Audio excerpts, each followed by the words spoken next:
जिला महासचिव सर, बहुत बहुत स्वागत है आपका इस विशेष रिपोर्ट के अंदर।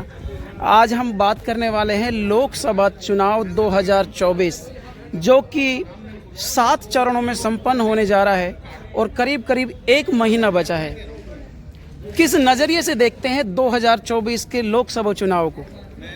ये जो चुनाव 2024 का लोकसभा चुनाव जो होने जा रहा है, ये चुनाव एक तरह से इस देश की दशा और दिशा दोनों को तय करने जा रहा है। क्योंकि 10 साल से जो केंद्र में सरकार बनी हुई है, एनडीए सरकार जो चल रही है, आदरणीय नरेंद्र मोदी जी के नेतृत्व में जो सरकार चल रही है, उस सरकार की कार्यशैली को इस देश की जनता ने देख लिया है, समझ लिया है और एक बार फिर 2 बार फरेब में इस देश की जनता आ चुकी है। आदरणीय मोदी जी का फरेब इस बार नहीं चलेगा। वो झूठ बोलते हैं, वो बांटने की बात करते हैं, वो भाईचारे को ख़त्म करने की बात करते हैं, हिंदू मुसलमान की बात करते हैं, मंदिर मस्जिद की बात करते हैं, वो विकास की बात नहीं करते। वो 2014 से पहले उनका एक घोषणा थी कि हम सत्ता में आएंगे तो 2 करोड़ युवाओं को हर साल नौकरी देंगे। आज 2 करोड़ के हिसाब से आप कैलकुलेशन लगाइए कि 10 साल हो चुके हैं इस सरकार को। 20 करोड़ युवा भारत की केंद्र सरकार की तरफ आंखें गड़ा कर देख रहा है, इंतजार कर रहा है कि कहाँ है वो 20 करोड़ रोजगार। सोचिए, अगर 2 करोड़ रोजगार सालाना यानी कि 20 करोड़ रोजगार ये सरकार देती तो आज हमारा युवा सड़कों पर बेरोजगार नहीं घूम रहा होता। दूसरी बात, इन्होंने किसानों के साथ कितना बड़ा अत्याचार किया। पहले आंदोलन हुआ, हजारों किसान सर्दी गर्मी धूप बरसात कोहरा ठिठुर कर मर गए, लेकिन इनकी कान पर जूं नहीं रहेगा। लास्ट में इन्होंने जब देखा कि ये किसान हटने वाले नहीं हैं, तो इन्होंने झूठ बोला और उनसे कहा कि हमारे किसानों को हम संतुष्ट करने में हमारे अंदर कोई कमी रह गई थी, ये रह गया था, वो रह गया था। झूठा आश्वासन दिया और उनका एमएसपी आज तक तय नहीं हुआ, उनकी मांगे आज तक पूरी नहीं हुई, जिसके चलते आज फिर से किसान सड़कों पर बैठा हुआ है। लेकिन उनकी तरफ एक उनके बारे में आदरणीय मोदी जी एक शब्द बोलने के लिए तैयार नहीं। इस सरकार की कितनी अत्याचार ये सरकार करेगी, कितना इसको हम गिनवाएंगे, कितना लोगों के सामने जाएंगे, लोगों की समझ में आ रहा है। खुद ब खुद लोग कह रहे हैं कि इस बार मोदी सरकार के फरेब में, नरेंद्र मोदी के झूठ में, बहकावे में हम नहीं आएंगे। अभी अभी एक सुप्रीम कोर्ट ने, आपने देखा, मैं धन्यवाद देता हूं भारत सरकार के, भारत के सर्वोच्च न्यायालय को, सीजीआई चंद्रचूड़ सिंह जी का मैं बहुत बहुत धन्यवाद करना चाहूँगा। एक बीइंग ए सिटीजन, भारत का नागरिक होने के नाते उन्होंने मजबूर कर दिया, उनको सीबीआई एसबीआई को मजबूर कर दिया कि आप हमें पूरा जानकारी देंगे, इलेक्टोरल बॉन्ड के नाम पे कितना चंदा वसूली किया गया, कितना एक्सटॉर्शन मनी वसूल किया गया। पाकिस्तान तक की कंपनी से इन्होंने इलेक्टोरल बॉन्ड के नाम पे चंदा वसूल किया। ऐसी ऐसी कंपनियां जिनकी टर्नओवर 5,000 करोड़ का है और 10-10 हजार करोड़ रुपए का चंदा उससे लिया गया। उनको डराकर, ईडी का भय दिखाकर, छापा डालकर, सीबीआई का, इनकम टैक्स का डर दिखाकर, ये कार्यशैली है इस भारतीय जनता पार्टी की सरकार की। क्योंकि इन्हें चंदा इसलिए चाहिए कि लोकतांत्रिक तरीके से चुनी हुई सरकारों को गिराना है, इनको विधायकों को खरीदना है, खरीद फरोख्त करना है, इसलिए इनको चंदा चाहिए। और तो और केंद्र सरकार, माननीय नरेंद्र मोदी जी की सरकार सबसे बड़ा अपने आप को सनातन और हिंदू धर्म का ठेकेदार कहती है, सबसे बड़ा ठेकेदार कहती है। गौ भक्ति की बात करते हैं, गौ माता की बात करते हैं। ये एक किसान, एक आम आदमी गौ पालन के लिए, दूध पीने के लिए गाय ले जा रहा होता है, उसको इस शख्स से इस आरोप लगा के कि ये गाय का वध करेगा, उसको पीट पीट कर भीड़ लिंच कर देती है, मार देती है। लेकिन जो सरकार बीफ कंपनियों से 250 करोड़ चंदा लेती है, इन्होंने तो गौ माता तक को नहीं छोड़ा। अब समझ में आया कि 2014 के बाद से और 2024 तक जो बीफ का, गोमांस का जो निर्यात भारत में बढ़ा है, वो किस लिए बढ़ा है। गौमांस के निर्यात को बढ़ावा ये केंद्र सरकार दे रही है। क्योंकि उनसे चंदा लेती है ये। गौ माता तक को नहीं छोड़ा। कहां तक, कितनी इनकी गिरावट किस हद तक जाएगी, समझ में नहीं आता। जैसे ही लोकसभा चुनाव नज़दीक आता है तो एक ट्रेंड बन चुका है कि क्या अब की बार भी मोदी फैक्टर काम करेगा?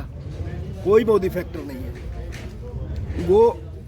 इसका मैं उदाहरण आपको बताऊं कि इन्होंने 400, अब की बार 400 पार का नारा तो दे दिया, लेकिन इनके यथार्थ ये है, असलियत ये है कि इनके पैरों के नीचे की जमीन खिसकी हुई है। उसका उदाहरण मैं आपको बताऊं कि 2027 तक जिस चुनाव आयुक्त का कार्यकाल था वो बीच में अचानक इस्तीफा दे देता है, कारण नहीं बता पाता है। उसके बाद 15 और 16 तारीख को आनन फानन में केंद्र सरकार चुनाव आयुक्तों की नियुक्ति करती है, अपने चहेतों को चुनाव आयुक्त बनाती है, और उसके बाद चुनाव का शेड्यूल घोषित होता है। चुनाव का शेड्यूल घोषित होता है। कभी इस भारत के अंदर आपने देखा, इस देश के इतिहास में, कि एक राज्य में 5 लोकसभा सीट मात्र हों और उस चुनाव की, और वहां पर एक चरण में चुनाव करा रही है भारतीय चुनाव आयोग, क्योंकि केंद्र सरकार की कठपुतली बना हुआ है चुनाव आयोग। उनको, केंद्र सरकार को मालूम है कि साउथ में हमारे लिए कुछ नहीं है, हम वहां सीटें नहीं ले सकते, क्यों टाइम बर्बाद किया जाए।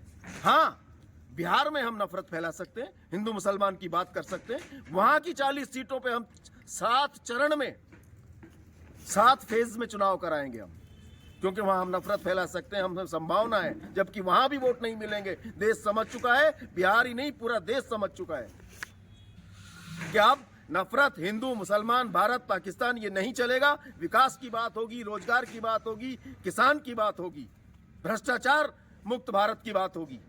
इन मुद्दों पर वोट डलेगा, ना कि हिंदू मुसलमान, भारत पाकिस्तान, मंदिर मस्जिद के नाम पर चलेगा। इसलिए ये बात बिल्कुल गलत है कि मोदी की लहर है या मोदी का फैक्टर काम कर रहा है। ना कोई फैक्टर है, ना कोई लहर है, कुछ भी नहीं है।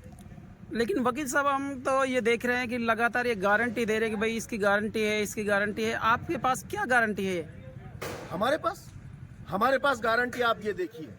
सबसे पहली गारंटी ये है कि हमारे एक नेता आदरणीय राहुल गांधी जी गारंटी देते हैं इस देश में भाईचारे की, गारंटी देते हैं इसको, देश को जोड़ने की, गारंटी देते हैं संविधान को बचाने की, गारंटी देते हैं संविधान को नहीं तोड़ने देने की, और गारंटी देते हैं महिलाओं को हर साल 1 लाख रुपए सालाना हर महिला के खाते में डालने की, गारंटी देते हैं अग्निवीर को खत्म करने की, जो युवा विरोधी जो योजना ये सरकार लाई है, गारंटी देते हैं किसानों को एमएसपी की, बेरोजगारों को गारंटी देते हैं रोजगार की। तो हमारी कांग्रेस पार्टी ने तो जो कहा किया, जो दिया। कभी कथनी और करनी में कांग्रेस पार्टी की में फर्क नहीं आया। कथनी और करनी में फर्क सिर्फ भारतीय जनता पार्टी की में है। 2 करोड़ रोजगार सालाना की बात थी, कहां है? 15 लाख खाते में आएंगे, कहां है? आए? किसानों की आय दुगनी कर देंगे, हुई क्या? महंगाई बहुत हुई, महंगाई की मार अब की बार मोदी सरकार, महंगाई कम हुई क्या? डीजल, पेट्रोल, गैस कहां है? 2004 में कहां छोड़ा था? डॉक्टर मनमोहन सिंह जी की सरकार ने कहां थे रेट? रुपया गिरने की बात करते थे ये। जब ये मुख्यमंत्री हुआ करते थे उस समय कहते थे कि मित्रों, मैं शासन में बैठा हूं, मैं जानता हूं ऐसे रुपया नहीं गिरता। मणिपुर का क्या कारण है कि वहां का रुपया नहीं गिर रहा? श्रीलंका का क्या कारण है पाकिस्तान की करेंसी नहीं गिरती? भारत का रुपया क्यों पतला होता जा रहा है? उस वक्त ये ऐसे चिल्लाते थे। आज देखिए, अब तक के सबसे निम्नतर स्तर पर रुपया जा चुका है। मणिपुर के अंदर 77 दिन बाद जब आदरणीय सर्वोच्च न्यायालय इनको खरी खोटी कहता है, शर्मिंदा करता है, केंद्र सरकार से सवाल पूछता है, तब 77 दिन बाद वहां पर 77 दिन तक नंगा नाच होता रहा। हमारी माता, बहन और महिलाओं के निर्वस्त्र करके उनके अंतर अंगों को बुरी तरह से नोचा और खसोटा गया।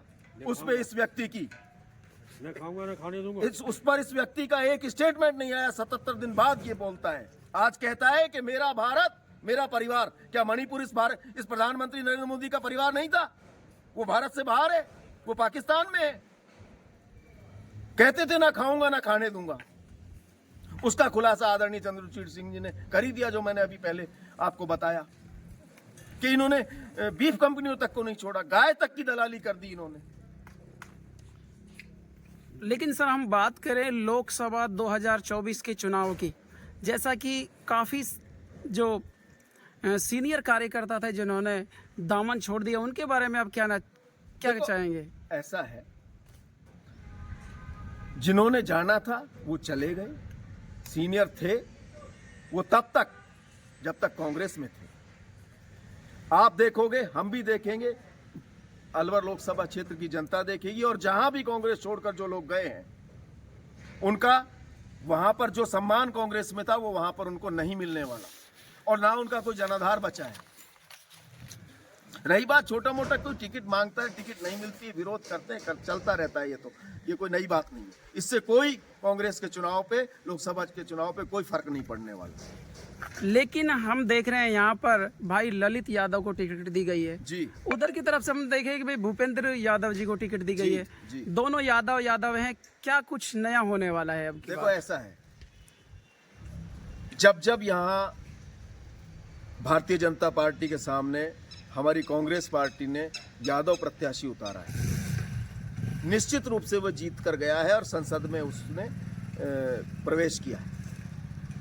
रही बात जो दूसरा यादव है, उस यादव के बारे में सब जानते हैं, ना तो अलवर की बारे में वो जानते हैं, ना अलवर की पृष्ठभूमि का उनको पता है, ना उसका भूपेंद्र यादव जी का अलवर में कोई योगदान है। 12 साल से वो राज्यसभा सांसद चले आ रहे हैं, 2 योजना हो गई उनको, उन्होंने आज तक अलवर के लिए क्या किया?